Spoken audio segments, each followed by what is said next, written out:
Have you ever sat at your screen, watched your hard-earned profits vanish in a single, impulsive trade, and wondered, why did I do that? You know the rules. You have a plan. You have studied the indicators, you have backtested your entries, and you know exactly how to manage your risk.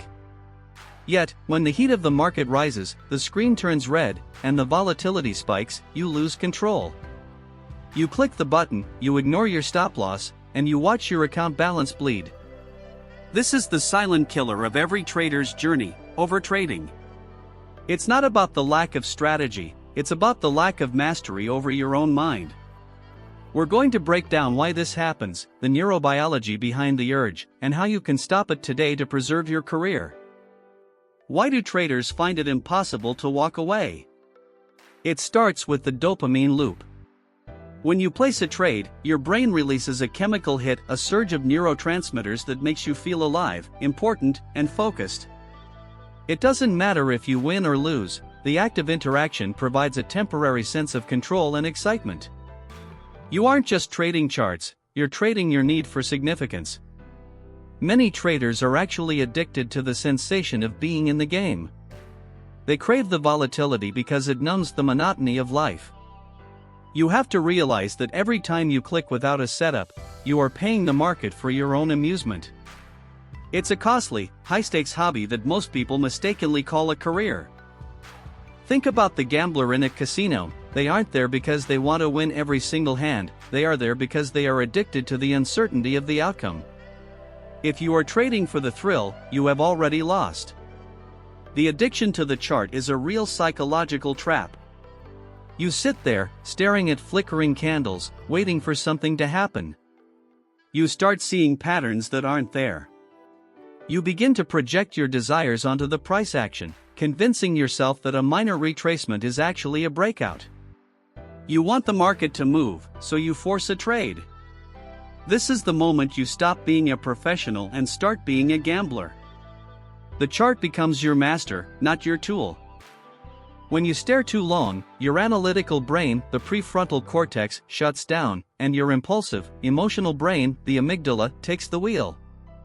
You're no longer trading the market, you're trading your internal state of restlessness.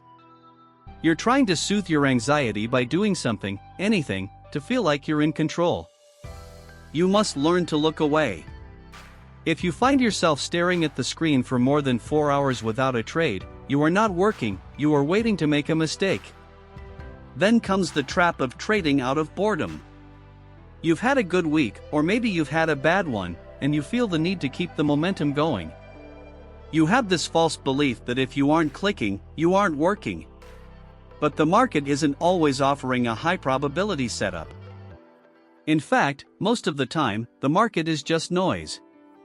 When you trade out of boredom, you are essentially paying the market tax just to feel busy. It's a way to avoid the discomfort of inactivity. True discipline is the ability to sit on your hands for hours, days, or even weeks. Professional traders understand that boredom is a sign of a healthy, patient mind. If you feel bored, go for a walk, read a book, or study your journal. Do anything except open a position that isn't part of your edge? Remember, the market is a wealth transfer mechanism from the impatient to the patient. By waiting, you are positioning yourself on the side of the winners. How do you actually identify when you're overtrading? It's subtle, but the signs are always there.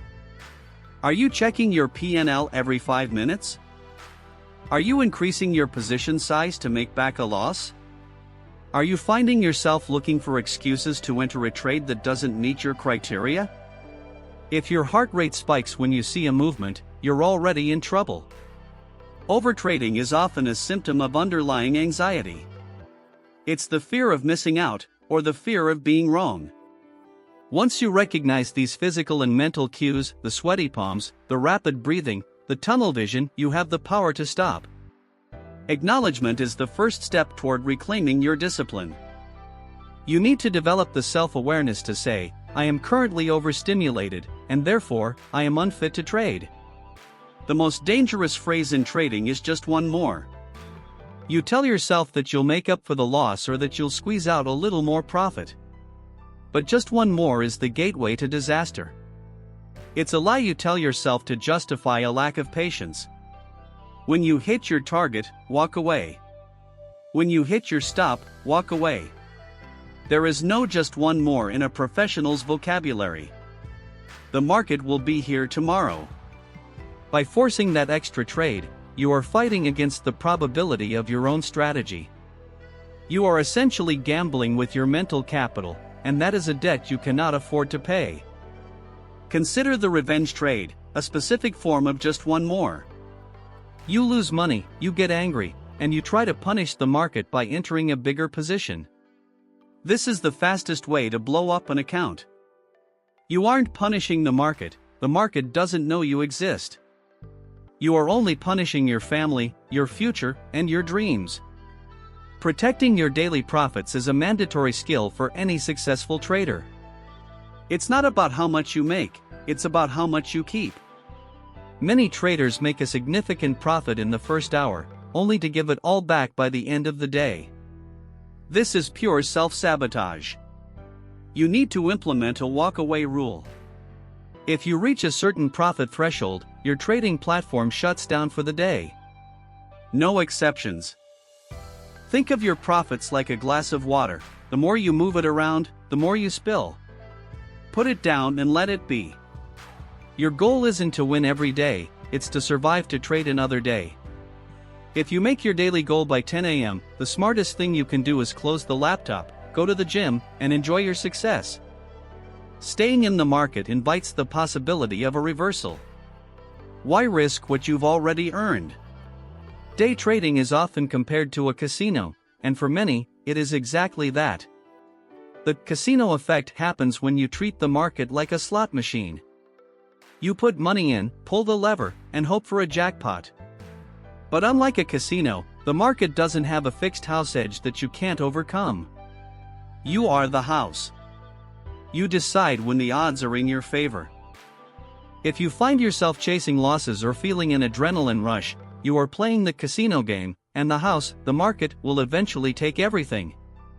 You must shift your mindset from a gambler looking for a thrill to a business owner looking for a statistical edge. A business owner doesn't care about the excitement, they care about the bottom line. They look at their trading plan as a set of operating procedures. If the conditions aren't met, the business is closed for the day. Trading compulsively is a psychological reaction to stress. When you feel the urge to trade, ask yourself, am I trading because I see an edge, or because I am afraid? Most of the time, it's fear. It's the fear of not being profitable, the fear of losing money, or the fear of being seen as a failure. This compulsion is a defensive mechanism. You are trying to control the uncontrollable. You need to treat your trading plan like a sacred contract. If the conditions aren't met, you do not execute. Period. If you find you cannot stop yourself, you need to step away from the keyboard entirely for a week. You must break the cycle of compulsion. Think of it as a detox. Your brain has been conditioned to look for the dopamine hit of the trade, and you need to reset your baseline. Spend that week reviewing your past trades, not to find new ones, but to identify the moments where your emotions hijacked your logic. To stop this, you must create psychological locks. These are physical or software-based barriers that prevent you from making bad decisions. Use a broker-level daily loss limit, a feature that automatically shuts off your account if you hit a certain drawdown.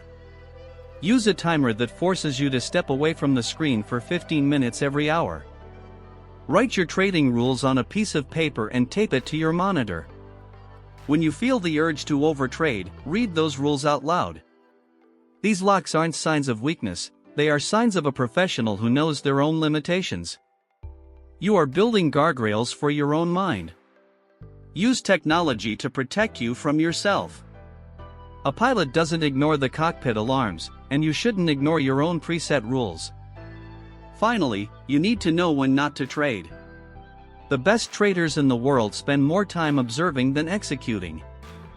They understand that the market is a chaotic environment, and only a tiny fraction of that chaos is profitable.